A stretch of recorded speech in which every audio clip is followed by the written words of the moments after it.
Bonjour à tous, je vous retrouve pour le podcast Comme et Projets, le podcast qui veut vous aider à bien communiquer sur les projets qui vous tiennent à cœur. C'est l'épisode 41, je vous retrouve pour un nouvel aspect du plan de communication. Et aujourd'hui, nous allons donc aborder la question centrale de la promesse. Alors, je suis désolée pour les élus qui m'écouteraient, je ne parle pas de promesse électorale.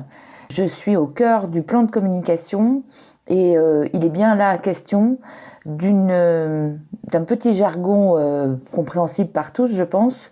La promesse, c'est exactement ce que l'on va dire dans le cadre d'une campagne que l'on veut réaliser. Quelle est la promesse que nous allons faire au public ? Je vous propose plusieurs exemples pour comprendre réellement de quoi il est question. Je crois que les plus âgés d'entre vous ont tous en tête un ou deux exemples de campagnes de lessive qui passent à la télé. Alors, il y en a certaines qui disent qu'elles lavent plus blanc. Il y en a certaines qui disent qu'elles sont lourdes et pas chères. Ça, c'était Gamma pour les plus âgés qui s'en souviennent. Je crois bien que c'était Gamma. Pour les lessives aussi, on parle de couleurs vives et respectées. Voilà, donc à chaque fois, on comprend qu'avec tel produit, je vais avoir un linge plus blanc, je vais faire plus de lessive de manière économique, ou bien je vais avoir un linge respecté avec des couleurs qui durent longtemps. Donc a priori, il n'y a pas quand même de quoi faire un podcast parce qu'on voit absolument que la publicité promet un bénéfice induit par l'utilisation d'un produit. Point final. Point final, mais pas tout à fait. Alors, je vous emmène dans l'univers Ricoré des petits déjeuners du matin. Je vous emmène dans la campagne, dans une campagne pour, par exemple, un club de vacances fort connu et qui utilise un grand nombre d'espaces publicitaires. Et là, on comprend bien que la promesse, dans un cas, ça n'est pas de boire une boisson alternative au café ou de réserver des vacances dans un endroit qu'on ne connaît pas. Dans le premier cas, la promesse de Ricoré, c'est être en situation d'avoir des petits déjeuners agréables avec les gens de sa famille. Dans le second cas, on peut dire que c'est l'occasion de passer des semaines inoubliables, bien méritées après une année de dur labeur, à moins qu'on parle de possibilité de faire énormément de choses dans un endroit très joli, avec tous ses enfants et sa famille, et son conjoint, et ainsi que chacun puisse s'exprimer et se plaire dans ces activités de vacances et satisfaire tout le monde. Donc vous voyez déjà, on est dans une promesse qui va un peu plus loin que l'effet factuel du linge qui lave plus blanc, qui respecte les couleurs ou qui est économique. Alors je ne dis pas que les lessiviers n'ont pas de volonté de creuser un peu leurs promesses, pas du tout, puisque eux-mêmes ont effectivement une approche beaucoup plus fine qu'on ne le penserait au départ et qu'ils dévoilent à travers leur campagne de communication une promesse qui va plus loin. En effet, laver plus blanc, c'est respecter les affaires de sa maison. Et derrière ça encore, laver plus blanc, c'est être une bonne épouse et une bonne mère et savoir prendre soin des affaires de toute la famille et donc être performante dans son rôle de mère. Et là, pardon, mais on est quand même très très loin de l'idée de laver plus blanc. Deuxième exemple, je reprends le fameux club dont je ne citerai pas le nom, et ce club-là propose finalement la preuve que les gens aiment leurs enfants et qu'ils peuvent passer des vacances inoubliables et qu'ils pourront longtemps leur proposer des expériences inoubliables pour confirmer leur attachement à défaut d'acheter leur amour. Bon, je force un peu le trait, mais vous voyez bien que la promesse du Club Med va quand même bien au-delà de passer de bons moments, même inoubliables, dans des lieux extraordinaires. La promesse du Club Med, c'est que chacun dans la famille puisse s'exprimer et se retrouver, être heureux sans se gêner, et que c'est un espace d'expression familiale pour ceux qui veulent apporter toujours plus à leurs enfants et qui en ont naturellement les moyens. Ça veut dire quoi ? Ça veut dire que, en fait, lorsque je vous parle de promesses, je vous propose de vous mettre au bord de la rivière, de lancer votre petit galet, bien plat, blanc, lisse, entre votre pouce et votre index. Vous le lancez de bonne manière sur la surface de la rivière et vous obtenez des ricochets. Une bonne promesse, c'est 3 ricochets, peut-être même 4. Et c'est comme ça que je vous propose de considérer l'exercice de la promesse. C'est-à-dire que pour une entreprise, vous pouvez proposer factuellement d'avoir des clients et de gagner de l'argent, mais derrière, dans cette promesse, dans la promesse que vous faites à vos équipes, par exemple en interne, ou dans la promesse que vous faites à vos clients, il peut y avoir autre chose. Il peut y avoir une valeur apportée, le fait d'appartenir à un groupe qui va dans un certain sens. Et derrière tout ça, il y a l'idéal, la recherche d'une forme d'idéal, une forme de conviction que vous proposez à travers votre promesse initiale. Alors pour retomber dans le concret, je vais donc prendre maintenant l'exemple d'une entreprise. Une entreprise qui, par exemple, fait du traitement époxy.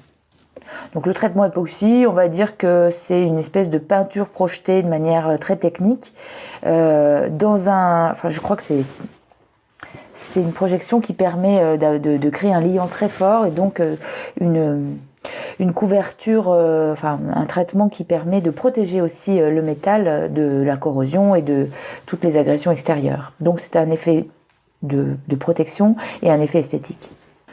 Mettons que pour cette entreprise de traitement époxy, il y a la possibilité de proposer auprès de ses clients externes un traitement fiable en matière de qualité.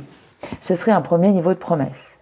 Autre niveau de promesse, premier ricochet, ce serait la garantie qu'en choisissant un traitement époxy chez lui, les dommages à l'environnement seront pris en compte grâce à une prise en compte, de ce traitement et des déchets produits par le process appliqué aux métaux.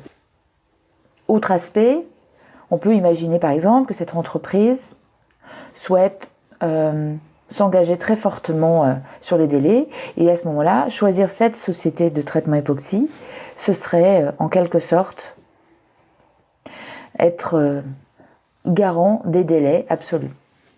Donc je vous ai proposé 3 débuts de ricochet dans 3 directions différentes.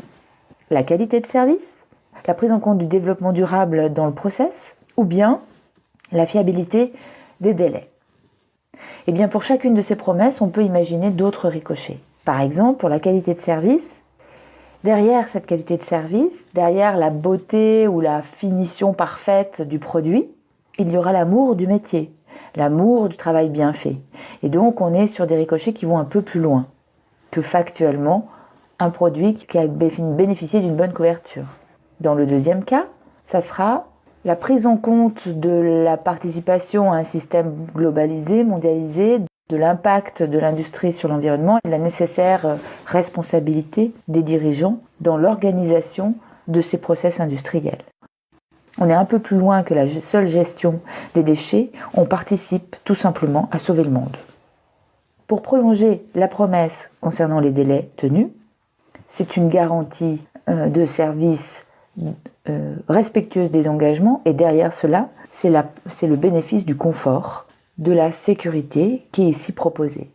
Donc vous voyez que même à partir d'une promesse très technique, très factuelle, très professionnelle aussi, il est tout à fait possible de décliner et de prolonger cette promesse pour aller voir plus loin.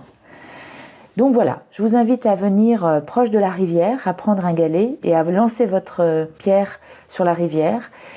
Vous essaierez au départ et vous ne ferez qu'un seul ricochet ou 2, et puis avec le temps, vous en ferez un peu plus. Et puis, à ceux qui considèrent que les promesses, ce ne sont que des mensonges, je veux répondre ceci.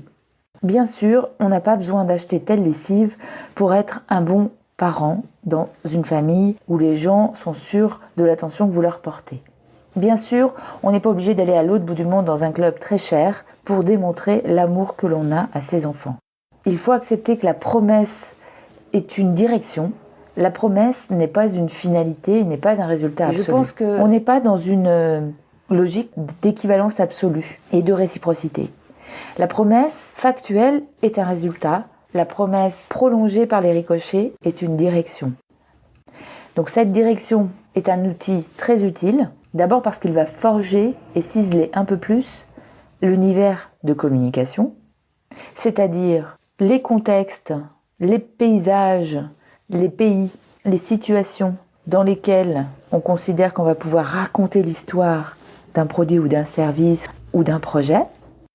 Et puis, cette promesse, parce qu'elle va aller plus loin et qu'elle va toucher aux valeurs, aux envies profondes, qui sont parfois tabous, va être plus percutante auprès des cibles que vous aurez définies.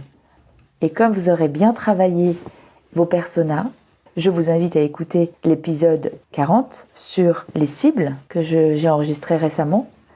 Donc comme vous avez bien travaillé vos personas, vous allez orienter et vous allez choisir une direction pour votre promesse qui va aller à la rencontre de ce public. Voilà, c'est fini pour aujourd'hui. Je vous invite à vous abonner sur iTunes et à mettre un grand nombre d'étoiles. C'est très important pour faire connaître ce podcast. Ça m'encourage, ça permet à d'autres de le découvrir. Et puis, plus il sera connu et plus vous allez être en situation de me proposer un grand nombre de sujets que j'aurai grand plaisir à traiter. C'est donc fini pour cette fois. Merci de votre écoute. Je vous retrouve prochainement pour un épisode où nous continuerons d'explorer les différents aspects du plan de communication. Je vous dis à bientôt